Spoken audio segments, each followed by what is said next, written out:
going to go to number 2. This is the same panel, but it's a different topic. And not the same panel, same show. And now we've got 4 women, because 2 weren't enough. We've got 4 women, and they're going to talk about essentially men. Apparently you guys out there are always saying you're victims. Let's play it. We're going to go to number 2, 9:15. I think the problem isn't that like there is some big problem happening with men, but I think the problem is the perceived problem. Like, I do think it's a true reality that men are framing themselves, a lot of men, particularly young men online, figuring out like ways that they are victims and they feel wronged by like this culture war that's happening. And I think that we can get in this like recursive argument about like, you know, are men as a whole suffering changes, cultural changes that are costing them something, or are they just like looking for reasons to justify X or Y behavior? And I feel like it's probably the latter. Like, I don't know. I don't like anything that divides us up in those like arbitrary things. Like, men are people, women are people. Everyone is individuals doing these things. And I can't. I mean, this is so ridiculous. You've seen these women before. I mean, I love these people, right? They don't like divisiveness unless they're the ones saying it, because they feel like their divisiveness is justified, right? When they do it, it's different. It's for the greater good. But when somebody else has the audacity to point out something about women that's not great, suddenly, no, it's divisive. You're trying to be divisive. What about your divisiveness 5 minutes ago? Oh, that's different. I can't. Separate set of rules for somebody else, always with these people. I think it's interesting the way she frames this. She's framing this as if men are saying now we're victimized, right? We're victimized. Aren't there a bunch of women that are constantly saying they're victimized that you're justifying all the time? Did I get that wrong? Aren't you constantly saying if a woman's a victim, oh, speak out? So it's a selective appreciation for victimhood too, which is interesting. By the way, that's not what's going on. So her assessment overall is wrong too. That's not what I see. I don't see men saying we're victims, we're victims. No, what men are saying is there is a reality in this world right now where there is an effort to demonize men on second one, where there is an effort to call masculinity toxic, where there is an effort to tell women you don't need a man, where there is an effort to tell guys that everything that they instinctually want to do for their families, for themselves, for their loved ones is bad, is toxic. If you call that out, you're not playing a victim. You're just somebody who's acknowledging and speaking out about reality. These feminists don't like that because it's inconvenient. It's an inconvenient truth. Man, let's go to 1347. So men expect to age into a world that offers them XYZ things. And the world increasingly does not just hand those things to them. They don't turn 22 and like get a wife. And then their wife doesn't just like take care of them like she's mommy the sequel. You know, that doesn't happen because women are like, no, this sucks for me. I'm not doing this for you. These people, listen, there's no nicer way to say it. These women can't stand men. They are deeply bitter. They are deeply, deeply bitter. There's some type of jealousy going on. They're angry. Maybe they took too many, feminist appreciation courses in college. I don't know what happened here, but they're under the impression that guys have just had stuff handed to them. What about all the guys that work their butts off their whole life?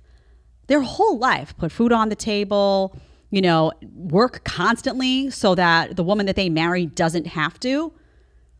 Are concerned with providing all the time. I mean, how many of you have parents, dads, grandpas who work their fingers to the bone for their family and would do it over and over and over again because they wanted to and they saw that as their responsibility and they wore that responsibility like a badge of honor? Now, this woman wants to walk on the scene and pretend none of that happened? That's disgusting. Typical feminist talking point, right?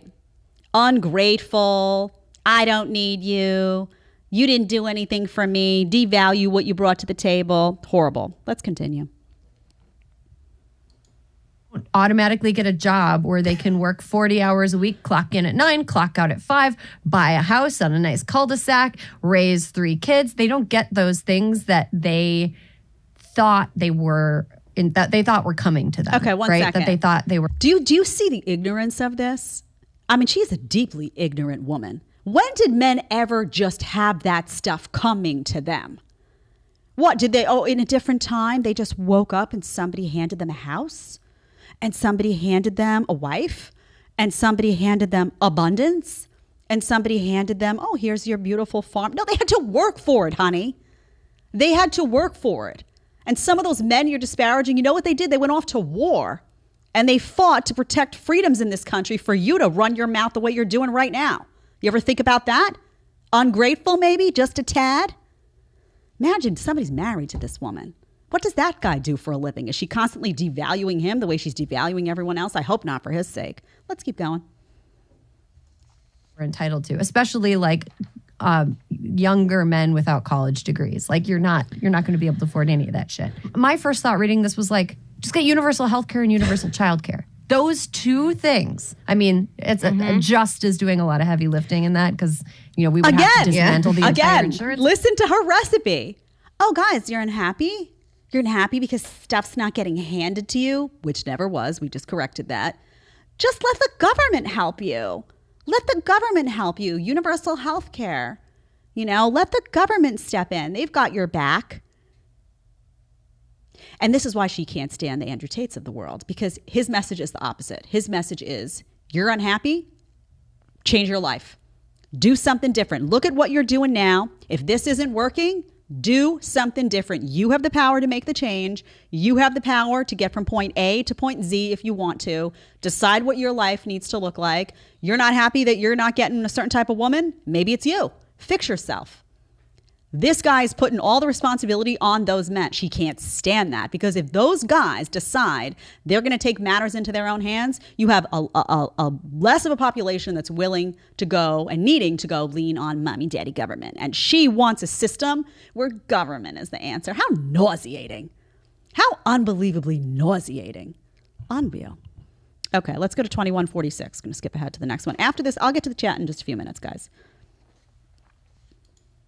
The article really misses this sort of the difference between equality and like equity, right? Like women, we are so far behind. Like, okay, maybe early childhood education, girls are doing better, thriving. But then when you look at it from sort of like power positions, right? Still like the vast majority of CEOs are men. The vast majority of people in government are still men. The vast majority of people who have any kind of decision-making power, both from a policy standpoint and even from a cultural standpoint, are still men, right? And so how can you make the argument that, okay, women, like you've had enough, you've had enough progress, now we're going to take our foot off the pedal and focus on the men because they're falling a little bit behind. Okay. When you look at the bigger So who's making that argument, honey? Who's saying, women, you've had enough progress? Okay, so I'd like to ask her, why are all of these positions? You're talking about positions and CEOs. Do women want those positions? Do they want the positions? That's question number one. You should ask them. A lot of women don't want those positions. They don't want that grind at that level for many reasons. We talked about work-life balance. I can't stand when these feminists infantilize women and they decide for me that it's oppressive what I don't have without asking me whether I even wanted it in the first place. That is infantilization of women, and it happens all the time, and it comes from modern feminists. It's disgusting. And as a female, I would like to be appreciated for the choices I make and not deemed as oppressed because you decide I'm impressed, when in fact, I haven't been oppressed at all. So that's number one. Secondly, do you see what these people want to do now? They want to like fill slots based on gender, right? Oh, let's look at a company. There's 50 people in the company. Well, it should be 25 women and 25 men. Why? Why don't we just fill that with 50 people who are the most driven, who want the job, who want to work for it, who are the best suited for the job? We have to worry about this constant, it's crazy. I'm not saying you shouldn't discriminate against somebody by virtue of their sex, right? We can't have that. We already have laws on the books, by the way, that protect against that. Those already exist. But you also shouldn't be granting people jobs based on their gender in the form of equity. That's ridiculous. That's utterly ridiculous. And this all like, I'm oppressed. You're sitting on a podcast, honey. You're oppressed how? What are you going to talk to me about equal pay? We already leveled that talking. But how are you oppressed? You're oppressed because there's less female CEOs, and you haven't even asked those women if they even want to be in those positions or why the dynamics in that company exist the way that they do. You've decided it's oppression. These people are really, I'm telling you, these people are the enemy. They really are. Okay. Let's do 2602, and then I'm going to the chat. Even forward-thinking progressive men, if they're straight, cis, hetero, whatever, men who want to get married and want to have families, I feel like most of them feel pressure to be providers, even if they know that that's like an outdated idea, even if they know that that's like, whatever. My wife is, I like my wife because she's strong and she can stand on her own 2 feet. I do think that there are a lot of men who feel like they are being judged by other men on whether or not they were providing for their families. No, honey. And when they can't do that. No, first of all, if you can stand on your own 2 feet, again, you don't need a man. Why'd you get married? Why'd you get married? Why? There was something that you needed that you couldn't do for yourself that caused you to get married. What was it? What was it? We know you can stand on your own 2 feet, but there's probably something in there your husband brings to the table that you couldn't do on your own. What's wrong with that? What is wrong with that? And this pressure, men feel pressure. Again, these people refuse to acknowledge biology. Men don't feel pressure from other men. They feel pressure because biologically they are hardwired to provide. Men want to take care of business. They are comfortable and feel good about themselves when they are doing that. They like when a woman appreciates that they are bringing that to the table. They feel confident when they can provide. And you know what? They don't feel so good when they can't. They are achievers. They are driven by testosterone in a way that women aren't in many capacities because we have a different hormonal makeup. And people who refuse to acknowledge biology will constantly go down this path of, it's societal pressure, this, that. Did you ever think that men are putting that internal pressure on themselves, biologically and otherwise, because they want to do that? And they view it as their role as a man? Thank heavens there are still some men out there that feel this way. Although if these women have their way, there'll be a lot less of them. If you like the short clip and want to watch the full episode, click here. And if you want to connect with me one-on-one on Connect, you're going to click right here. Let's get to talking.